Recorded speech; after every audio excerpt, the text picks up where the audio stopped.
जय हिंद, भारत माता की जय। और हमारे यशस्वी प्रधानमंत्री, सबके चहीते, सबके फेवरेट, आज उनका जन्म दिवस है। हमारे लिए बहुत ही सौभाग्य की बात है कि आज, और मेरे लिए खासकर, कि आप लोगों ने यहाँ मुझे बुलाया,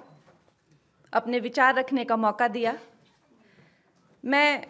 बहुत ही ज़्यादा धन्यवादी हूँ प्रोफेसर जसीम मोहम्मद जी की और entire Narendra Modi research centre, ये जो एक वॉलंटियरी ऑर्गेनाइजेशन है, और जैसा कि बताया कि ये किताबें बेचते नहीं हैं, ये जो हैं एक तरह से सेल्फ हेल्प ग्रुप ही है। इनकी सारी टीम को मैं बहुत धन्यवादी हूँ जिन्होंने मेरी सहायता की to compile this book together. साथ ही ऑनरेबल डिग्निटरीज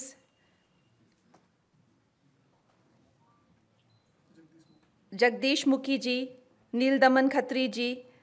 और हमारी जो आज की जो होस्ट हैं doctor Amna Mirza ji, she is doing a fabulous job. और बाकी यहाँ उपस्थित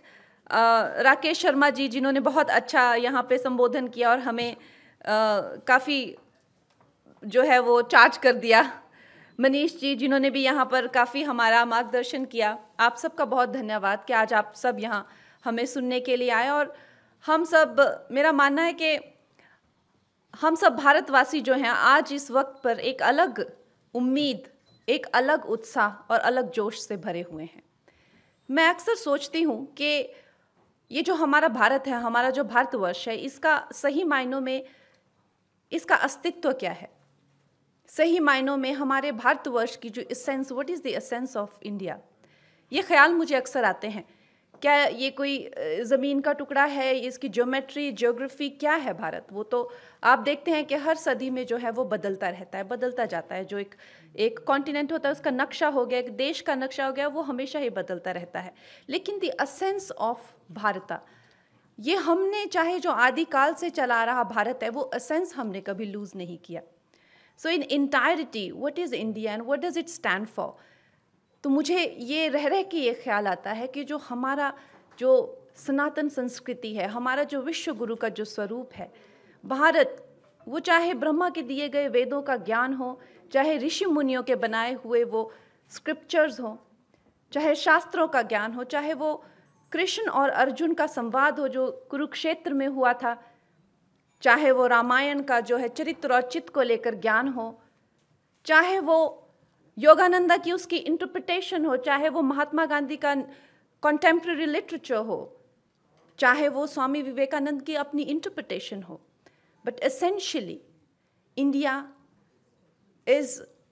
जो इसका जो एक विश्व गुरु का जो स्वरूप है, एसेंशियली भारत वही है। और जब हम इस ज्ञान के दीपक की बात करते हैं, जब हम ये बात करते हैं कि हमारे ऊपर, भारत के ऊपर, क्योंकि आप अक्सर देखेंगे ऐसे न जाने आपको कितने साइंटिस्ट मिल जाएंगे, चाहे वो न्यूक्लियर रिसर्च कर रहे हों आधुनिक युगों में, आधुनिक, जो कहेंगे जी हमने ये गीता से हमारी प्रेरणा रही है। अध्यात्म के जो भी हो, चाहे वो क्वांटम फिजिशियंस हो, चाहे वो कहेंगे जी हमने जो है वो उपनिषद पढ़े हैं या हमने वेद पढ़े हैं। मॉडर्न लिटरेचर हो, तो आपको ये पूरे विश्व में जो ये भारत का जो ये दीप है, रोशनी का जो दीप है, वो पूरे विश्व को प्रज्वलित करता है। और हर युग में एक ऐसे महान पुरुष होते हैं जो उस युग का जो है वो प्रतीक बन जाते हैं। चाहे वो आप रिसेंट हिस्ट्री में देख लीजिए, चाहे वो विवेकानंदा हो, उन्होंने उस वक्त की जो ज़रूरत थी, उस वक्त की जो मांग थी, उसको ध्यान में रखते हुए, चाहे वो उन्होंने श्री कृष्ण की गीता की इंटरप्रिटेशन दी, क्योंकि मैं भी जो हूँ विवेकानंदा की जो हूँ वो स्टूडेंट हूँ, चाहे उन्होंने कर्म योग, जनन योग, राजा योग, भक्ति योग, ये सब योग को जो है एक सिंप्लीफाई करके इंग्लिश में साइंटिफिक बेंड ऑफ माइंड के साथ, और जो क्योंकि देश उस वक्त परतंत्र था, उसमें राष्ट्रवाद और एक देश को जो एक स्वतंत्रता आंदोलन की जो एक चिंगारी डाली, वो चिंगारी, चाहे वो नेता बोस हो, चाहे वो प्रधानमंत्री नरेंद्र मोदी हो, वो न जाने कितने हृदयों में आज भी धधक रही है। तो इतना महत्वपूर्ण होता है। जब भी कोई युग पुरुष आते हैं तो वो सिर्फ उनका दायित्व नहीं होता है कि वो इस समाज का उद्धार करें, वो समाज का भी दायित्व होता है कि वो उस युग पुरुष से अपना उद्धार करवाएं। और इस दायित्व के साथ हमारे प्रधानमंत्री जो हैं, उनकी जो विचारधारा है, इंसान एसेंशियली, जो इंसान कोई हार्ड मास का सिर्फ पुतला नहीं होता है, एक इंसान की जो विचारधारा होती है, उसका जो व्यक्तित्व होता है, जो उनकी सोच होती है, वो इस इंसान को जो है वो डिफाइन करती है। तो ये मुझे जो सौभाग्य प्राप्त हुआ है कि जो उनके जो लाल किला पर जो हर साल, और मेरा ये मानना है कि पिछले 10 सालों से हर साल हम लोग एक दशक की जो है जिस तेजी से, जिस तीव्र, जगदीश जी ने भी बताया, जिस तीव्रता से जो है हम ये सफलतापूर्ण जर्नी करते जा रहे हैं, अवश्य ही ये लाल किला पर जो हर साल जो हमें एक, आप कह सकते हैं, एक ब्लूप्रिंट मिलता है या रोड मैप मिलता है कि हमें किस दिशा में और किस तरह से जाना है, उसका जो पूरा कंपाइलेशन है, इसका करने का मुझे जो सौभाग्य है, उसके लिए मैं अपने आप को काफ़ी भाग्यशाली मानती हूँ। लेकिन अगर हम प्रधानमंत्री जी की बात करते हैं तो श्री नरेंद्र मोदी जी एसेंशियली, उनकी पर्सनैलिटी का एक क्या ये ट्रेट है, चाहे उन्होंने बचपन में ना जाने कितनी ही मुश्किलें सही हो, चाहे कितना ही संघर्ष उन्होंने किया हो, वो सभी, और खैर उन दिनों में तो बहुत लोग गरीबी के थ्रू जाते थे, बहुत लोग जो, और बहुत बड़ी बड़ी जो स्थितियां, परिस्थितियां उनके पास आती थी, लेकिन प्रधानमंत्री जी की पर्सनैलिटी में ऐसी वो क्या बात है कि वो प्रधानमंत्री बने, कि उन्होंने जिंदगी में आने वाली अपनी हर जो भी उनको जो सिचुएशन आई, उसको उन्होंने एक यंत्र या तंत्र की तरह इस्तेमाल करके अपनी जो है मजबूती और अपने आप को और ज़्यादा सक्षम किया। और सबसे बड़ी बात कि हम जब ये सोचते हैं, आज हम उनकी जब बचपन की बातें और उनकी स्थितियों के बारे में सोचते हैं कि एक बहुत ही गरीब बालक जिसके छोटे छोटे सपने, जैसे फौज में जाना, भर्ती होना, सैनिक स्कूल जाना या स्कूल जाना, इस तरह के छोटे छोटे सपने भी मानो ऐसा लगता था जैसे ये कितनी बड़ी बात सोच रहा है ये सड़क पर चाय बेचने वाला। तो ऐसे जो हमें लगता है सामान्य तौर पे ऐसे दुर्भाग्य अगर किसी को हो, लेकिन वो उनमें ऐसी क्या विशेष बात थी कि भाग्य स्वयं जो है इस भारत के भाग्य विधाता को घड़ रहा था, वो उनमें ऐसी क्या, इस तरह के उनके व्यक्तित्व की क्या उनमें जो बात थी। मेरा ये मानना है कि उनके व्यक्तित्व का सबसे विशेष बात है उनकी आशावादी सोच, उनकी जो पॉजिटिव थिंकिंग है। और जब उन्होंने इस देश की बागडोर अपने हाथों में संभाली 2014 में, तो आप लोग ये चीज़ नोटिस कीजिएगा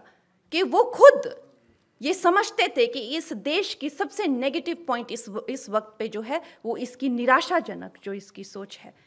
तो वो जहाँ भी गए, चाहे वो महिलाओं से, चाहे वो किसानों से, चाहे वो सैनिकों से, वैज्ञानिकों से, युवा, जहाँ भी वो गए, उन्होंने सिर्फ और सिर्फ उस निराशावादी सोच पे जो है वो टारगेट किया, और उन्होंने सारे समस्त देश को जो है एक आशावादी जुनून से कि हम कर सकते हैं, हम कर दिखा सकते हैं। और उन्होंने जो उस टाइम पे कैंपेन भी किए, आप ये आत्मविश्वास, आत्मसम्मान, देश की सफाई करो, मेक इन इंडिया, ऐसा लगा कि जैसे मानो जन जन जो है एक आशावादी सोच से भर चुका है। और जो भी, चाहे वो गुलामी का, परतंत्रता का, न जाने कितने सदियों की गुलामी रही हो, या वो निराशावादी जो ये सरकारें रही हो, उनको भूलकर ऐसा लगा कि भारत एक नई दिशा में चल पड़ा है। और उसका जगदीश जी ने बड़े विस्तार से बताया कि उसका क्या परिणाम हुआ। हम 3rd बिगेस्ट इकोनॉमी बनने जा रहे हैं, हमें पंख लगते हैं, हम चांद पर लैंड हो जाते हैं। इस तरह की जो अद्भुत जो बातें हैं, ये सिर्फ मात्र 10 सालों में हो रही है। आज हमारे नेता ना कि सिर्फ हमारे देश में ही चहीते हैं, जबकि पूरा विश्व में वो सबसे लोकप्रिय नेता है। और अगर देखा जाए तो उन्हें कदम कदम पर जिंदगी ने इस तरह से तराशा है। जब एक बालक जो है अपनी माता को इस तरह की परिस्थितियों में देखता है कि 6 बच्चे हैं, पिता का हाथ भी सर पर नहीं है, दूसरों के घर में कपड़े धोना, बर्तन धोना, अवश्य ही वो बालक जो है जिंदा रहने के लिए, सिर्फ जिंदा रहने के लिए अपने भाव को उसे कठोर करना होगा, क्योंकि वो क्या क्या देखे, वो अपने भाव को वो कैसे जिंदा रखे। लेकिन उससे वो उल्टा करते हैं। महिलाओं के प्रति उन्हें ऐसी विशेष भाव और ऐसी संवेदनशीलता हो जाती है क्योंकि उनका जन्म ही, जो वंचित हैं, जो कि बिल्कुल सताए और ठुकराए हुए हैं समाज वर्ग में, उनका उद्धार करने के लिए उनका जन्म हुआ है। और शर्मा जी ने कुछ गलत नहीं कहा कि ऐसे लोग जन्म नहीं लेते, ऐसे लोग अवतरित होते हैं। तो जैसे ही उन्होंने अपनी बागडोर संभाली तो ऐसा लगा महिलाओं के लिए तो कोई मसीहा ही जैसे आ गया है। चाहे उनके लिए सबसे पहले शौचालय या उनको धुएं के अंधकार से कि इन सब बेटियों माताओं को जो है गैस चूल्हे दिए जाएं, उनके नाम के अकाउंट खोले जाएं, बेटियों को जो है वो पोषण के लिए, गर्भवती बेटियों को पेंशन दी जाए, इनके लिए जो है मकान बनाए जाएं, न जाने कितनी योजनाएं। अगर मैं यहाँ गिनाने बैठूं तो शायद वक्त मुझे कम पड़ेगा। बेटियों को जो है वो पॉलिटिक्स में रिजर्वेशन दी जाए। ऐसा लगा कि जैसे मानो कोई अवतार ही आके यहाँ पर जो वंचित हैं और जो सबके सताए और ठुकराए हुए हैं उनका उद्धार करने के लिए आए हैं। और खैर इस तरह से न जाने कितनी ही उनकी बातें बताई जा सकती हैं कि उनको जैसे मानो कि एक तरीके से तैयार किया गया है। जो इस देश की ही चेतना की एक पुकार थी, उसके लिए उनको तैयार किया गया है। नहीं तो क्या कारण हो सकता है? ऐसा कैसा व्यक्तित्व होता है कि जो पिता की चिता को आग लगाता है और पहुंच जाता है अपनी नेक्स्ट मीटिंग पे, और वो कोई प्रधानमंत्री नहीं है उस वक्त, कोई मीडिया वहां पे उसको अपलोड करने के लिए नहीं है, कोई एक फैन क्लब्स नहीं है कि भाई हाँ ऐसा हुआ, ऐसा किया इन्होंने आज।